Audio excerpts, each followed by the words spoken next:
Armenian publicist Vahakan J. Vartanian was 25 years old in the spring of 1912. In his memoirs he described his journey to America aboard the most famous ship in the world. Quick history quiz. Do you remember when the Titanic left the Southampton dock?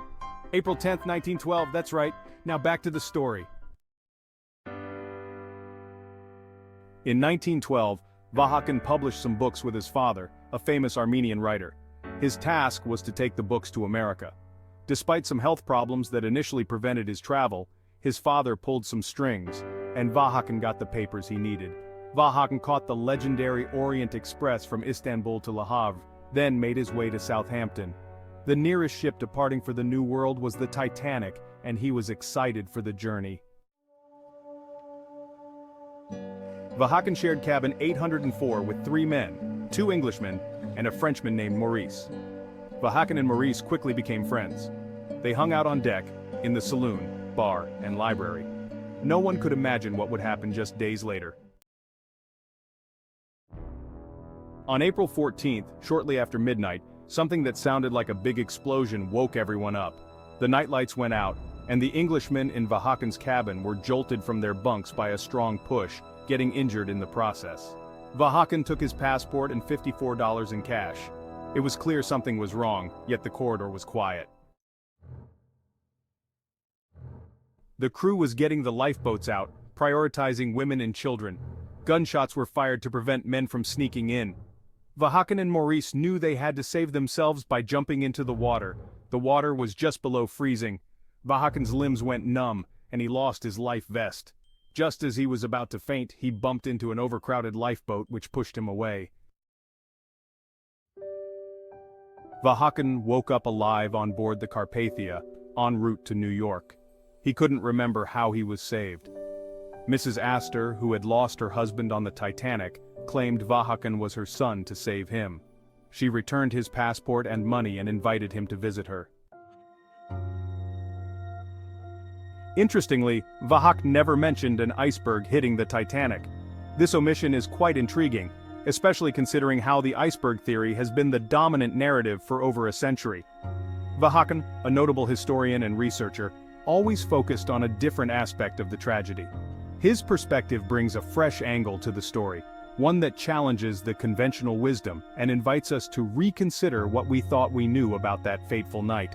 The idea that an iceberg might not have been the primary cause of the disaster opens up a myriad of possibilities and questions. He always spoke of an explosion.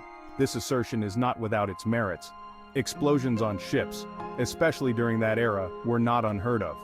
The Titanic, being a massive vessel with complex machinery and tons of coal, was certainly susceptible to such risks. Vahakan's theory suggests that an internal explosion, possibly in the boiler room or coal storage areas, could have been the catalyst for the sinking. This theory is supported by various eyewitness accounts and some forensic evidence that has been re-examined in recent years. The notion of an explosion adds a layer of complexity to the Titanic's story, making it even more compelling. Some theories suggest a coal fire weakened the hull, while others propose a German U-boat was involved. The coal fire theory posits that a fire had been smoldering in one of the coal bunkers for days before the ship even set sail. This fire could have significantly weakened the structural integrity of the hull, making it more vulnerable to damage. On the other hand, the German U-boat theory is more controversial. It suggests that the Titanic might have been mistaken for a military vessel and targeted by a German submarine. While this theory lacks substantial evidence, it adds an element of wartime intrigue to the story. Do you believe an explosion might have sunk the Titanic, and not an iceberg? This question invites us to delve deeper into the various theories and evidence surrounding the Titanic's sinking. The iceberg theory has been widely accepted, but it's worth exploring alternative explanations. An explosion theory, for instance, could account for some of the unusual damage patterns observed on the wreck. It also raises questions about the safety protocols and engineering standards of the time. By considering different perspectives, we can gain a more nuanced understanding of this historical event. Let me know in the comments. Your thoughts and opinions are valuable in this ongoing discussion. Whether you lean towards the traditional iceberg theory or find the explosion theory more convincing, sharing your perspective helps keep the conversation alive. Engaging with different viewpoints can lead to new insights and discoveries.